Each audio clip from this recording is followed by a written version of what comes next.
Welcome to the first installment of our leadership series with Paul Herr.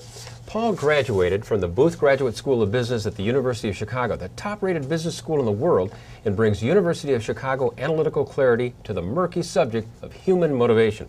Herr quite literally wrote the book on employee engagement.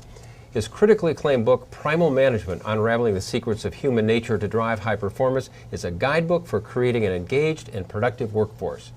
John Gibbons, one of the leading employee engagement researchers in the U.S., called Herr's book revolutionary.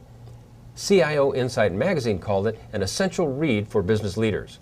A recent book review in the Journal of Personal Psychology concluded, this book is clearly written, strongly and convincingly argued, insightful, provocative, stimulating, and interesting to read. Paul, that is an awful lot of nice things to be said about your book, Primal Management. And amazingly, I did not write that myself. Well, that's even better. And by the way, for you watching, Paul and I actually go back to age 6. Paul was my neighbor when I was, I think, age 10 or something, 10 to 5, you were 10 to 14. And it was fascinating to watch my young neighbor grow to be this accomplished author. So the title of today's session is Introduction to Servant Leadership. And we're talking today to real estate broker owners and managers who probably the number one question is, how do I get my agents to, and then you fill in the blank. So let's begin with talking about what is servant leadership. Well, David, servant leadership is the opposite to what we've practiced for the last 100 years. For the last 100 years, we've been really stuck in a command and control mode of leadership, which means, you know, kind of a harsh do it or you're out kind of attitude. I call it the money and fear approach. Do it because I pay you money, and if you don't do it, by the way, you're out. And basically, what that buys you, if you follow that sort of command and control approach, you'll end up with the following. 17% of your employees will hate you, and they'll work against your company's interests. 54% of your employees are in it just for the money. They'll put in the bare minimum to make their paycheck. I call them your trading partners. You know, they're just going to, you know, you give me this, I give you that, but not a bit more. And I don't care about you because you don't really care about me. So it's a very kind of arm's length, cool relationship. And that doesn't really get the best out of people. Gallup calls those people disengaged. And then there's your allies, the people who really connect with you. They believe in the company and its mission, and it's deeply part of them. It's a personal part of them, and they take care of the company, and they'll go beyond that. They'll go through fire for you. David, what would 29% be on a college exam? Not very good. That'd be an F. So basically, corporate America gets failing grades in employee motivation. And we need to do something drastically different. You know, this money and fear approach does not bring out the best in people. Gary Hamel wrote in his book, The Future of Management, which is one of my favorite books, by the way, he said that the current approach, this kind of hierarchical command and control approach, coerces grudging compliance instead of inspiring passionate performance. And in his book, he said we need a more sophisticated approach to motivation, and that's what I tried to provide in my book, that there's a much better way to do it than money and fear. And that way is to press the 5 motivational hot buttons that are built into our brain. And if you press those 5 hot buttons, you can have excited, passionate people who will go the extra yard for you. And as we continue through this series, that's what we're going to do. We're going to talk about those 5 hot buttons. We'll give an overview, then we'll take a look at each one of them. But to begin, you know, we're dealing right now with managers who they're managing independent contractors. They're not employees. So the command and control, a lot of times, they fear even doing that they can't command and control, when in fact some of these agents probably need a little bit more assertive management or using the 5 hot buttons. But it sounds to me like the thesis, when I read your book, the fundamental part of this is managing emotionally.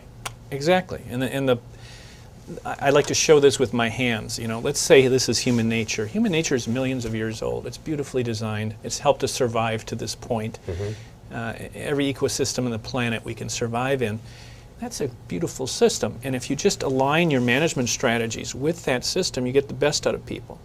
The degree to which you spit in Mother Nature's face, you get the least out of people. And if you head off in this direction, you're out of business because you're not tapping into the energy of your employees.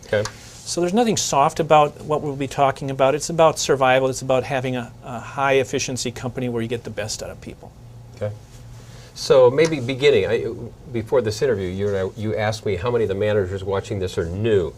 I don't have an exact number on that, but 15, maybe 20% could be new managers watching this. Given that, do you have any advice for that newly minted manager? Well, you know, it's a tough transition to go from an employee where you're maybe the best employee. You're a kick-ass employee. You're making, you know, you're making rain. You're bringing in money. You're technically qualified and just an excellent, skilled employee. And so that's what they are. A lot of these people who are in they were good salespeople. They were selling houses. Right. They were good at selling. So here they are now managing. And managing is a totally different ballgame.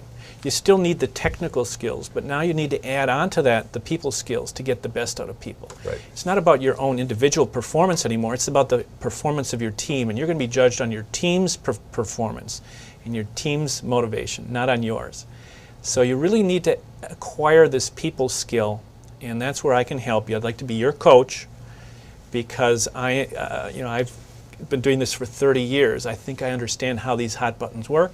Okay. And if you listen to me and do what I ask you to do, and look at my suggestions as trying to make you better and stronger at what you do as a manager, then I think we can have a major impact on how you're performing. Yeah. Well, real estate agents are a tough group to manage. They really are. I mean, because a lot of this business, there's so much activity you've got to manage. And again, the question I get that people watch is, how do I get my agents too? So maybe before we get into that, are there any pitfalls that you think managers should avoid? Well, you know, there's a great book on pitfalls by Dave Logan. He's a professor at USC. He wrote a book called Tribal Leadership. And in that book, he said managers go through two phases. The initial phase is when you're just made a manager. You're trying to get attention for yourself. You're trying to prove yourself. You're really focused on yourself, and you don't treat your employees very well. He says that the operational phrase in phase one is, I am great, and you're not. Okay. And because you treat people like a jerk, you don't bring out the best in people. People work against you. They go into that enemy or trading partner category. They're not going to help you out. So now you've got to micromanage because stuff's not getting done the way you want it done. People will continue to pull back their efforts. Now you've got to do half the work yourself. And eventually, if you go in this kind of downward death spiral, you're going to burn out. Yep. So where did that get you? Where did It's All About Me get you? It got you to the opposite place you wanted to go to. And so what he says is that out of those ashes, sometimes, not all the time, but sometimes a manager is reborn with the operational phrase, we are great. It's not about me anymore, it's about us. It's about our joint group success. He said that's when managers become successful in their careers. And he even sends his research assistants into companies with two clickers. One is clicking when people say I or me, and they click the other when they hear us or we.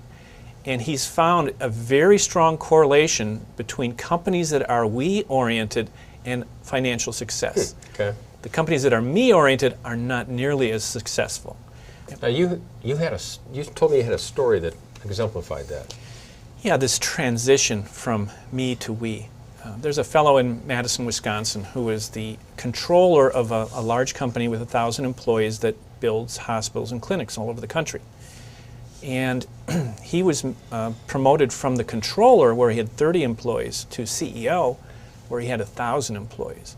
He knew that I was an expert on motivation. He said, Paul, would you read my first speech to my employees? And I said, be happy to. So I read the speech, tore it up, and threw it in the garbage can. I said, Scott, that is the worst speech I've ever read. You are not an accountant anymore. You're a leader. You have to capture the hearts and minds of your employees. He was trained as a Price Waterhouse accountant. Okay. And his idea of leadership was to come in and start hammering people about the numbers. And I said, Scott, that won't work. You've got to capture their hearts and minds before you start hammering them with the numbers. Right. So I said, why don't you pull something like this? Why don't you do a Harry Quadracci? And Harry Quadracci is a famous leader from the Milwaukee area. And I said, why don't you go in and say, my job as CEO is not to improve profits. It's not to increase cash flow or market share. My job as CEO is to make this such an exciting and interesting place to work that you come to work with a smile on your face in the morning.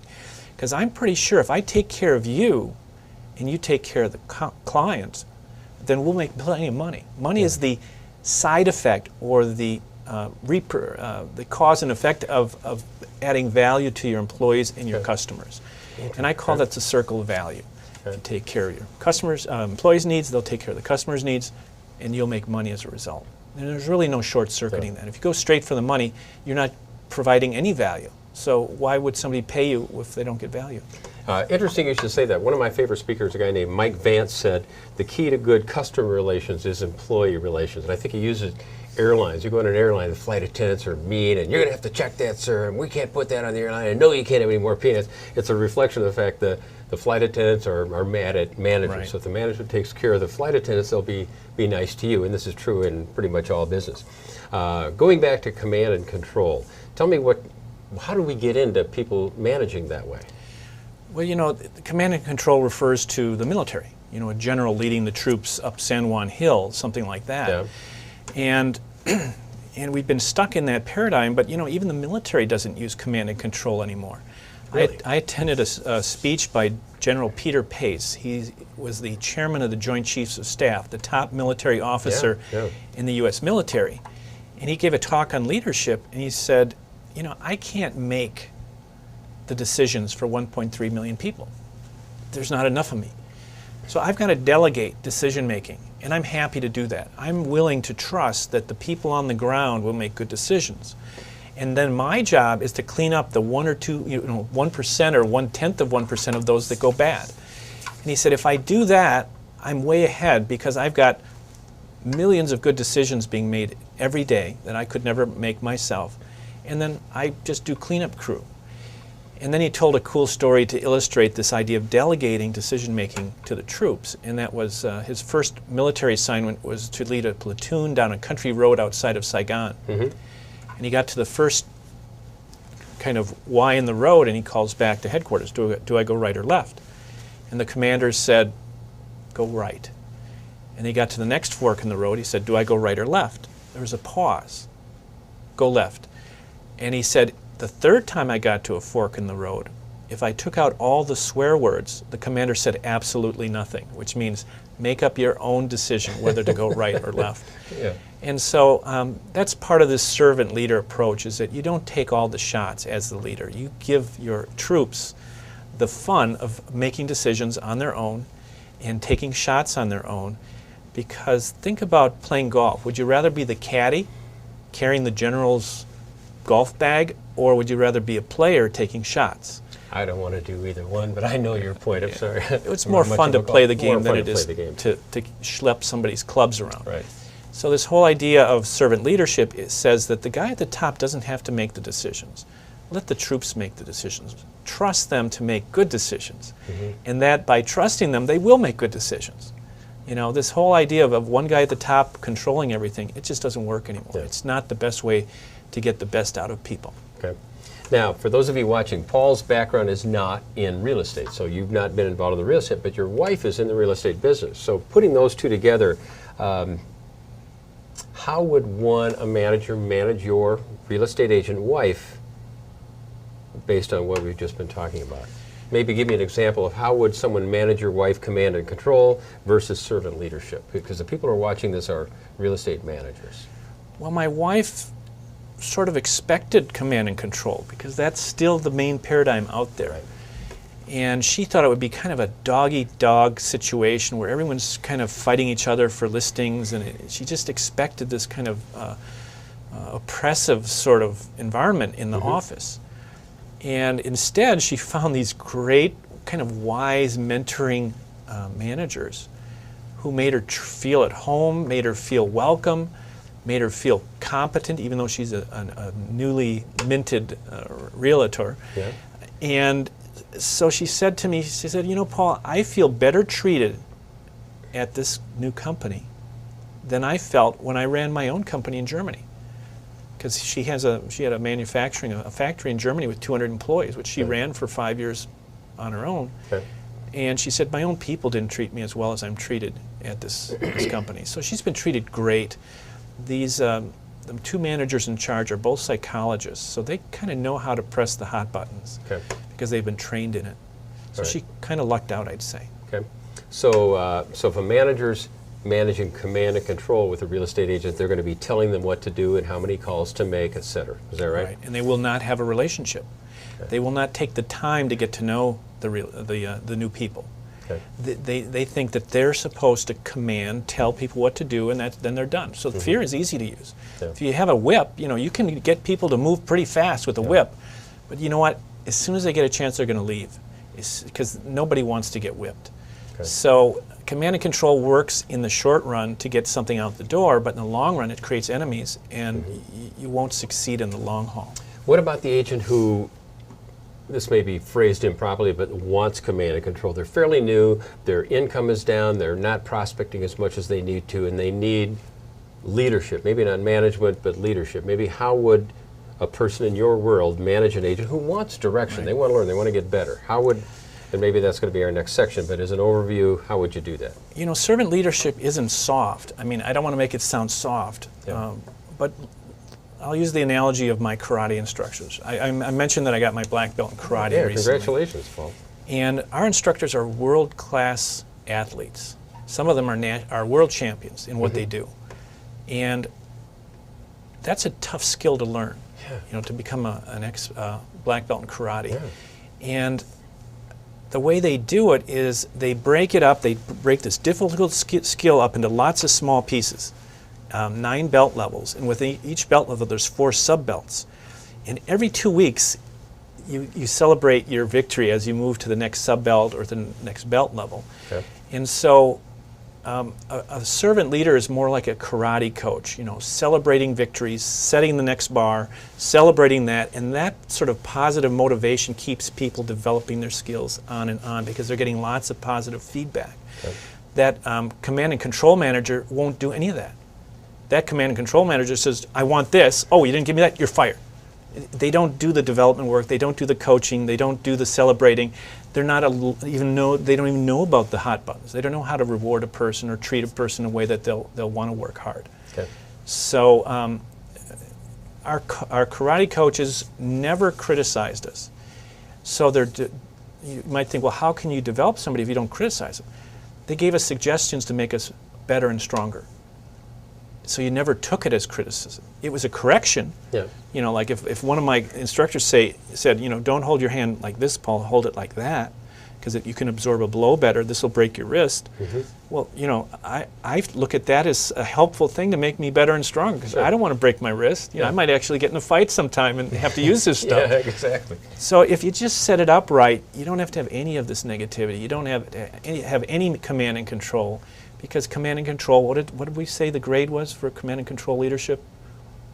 I think it was 29% or something? Yeah, not very good. It doesn't get the best out of people.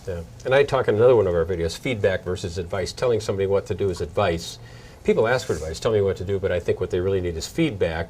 And in your example, I don't know anything about karate, but if you hold your hand like this, it's going to break your wrist. Well, that's feedback.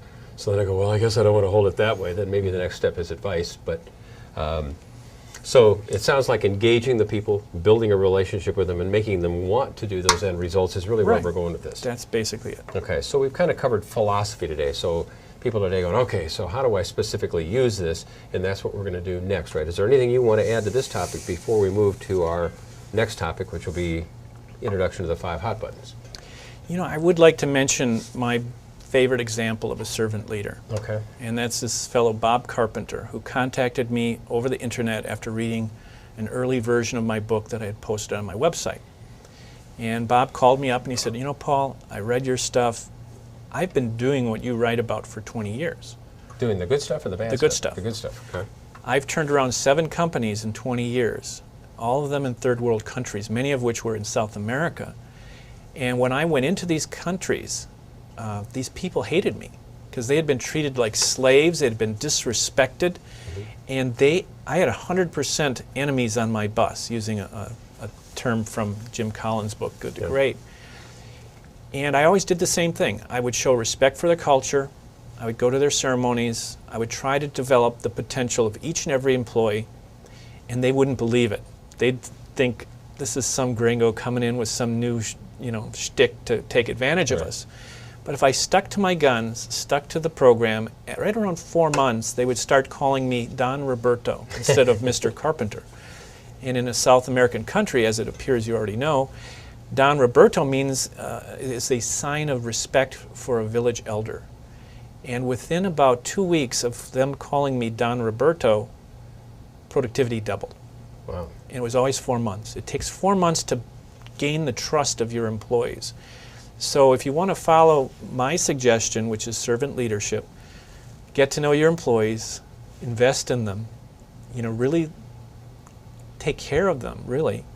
And it'll take about 4 months, but at 4 months, productivity will skyrocket because they'll trust you. They'll say, this guy's for real. This guy really cares about me. You know what? I care about him as well. And so it's kind of, my whole book, I didn't have to write a book. I could have just based it on ghetto, one line of ghetto slang, which is what goes around comes around. Yeah. My book, you don't have to read the book. Just what goes around comes around. No, you want to read the book. We'll make this, where is it? We'll show you how to get this book. In fact, we're going to come back in more detail in the following segments, but if you could summarize your book and leadership philosophy in one sentence, what would it be? That was it. That was it. Or if you prefer the biblical version, do unto others as you would have done unto you. Is that right? I don't know if that's the right thing. I think that's close enough. I think people get the point. Well, Paul, I appreciate you introducing the book and introducing the concept. As managers are going to, okay, I like that idea, now how do I implement it? So in the next segment, our topic is going to be the 5 hot buttons that drive achievement. So be sure to tune in for the next segment.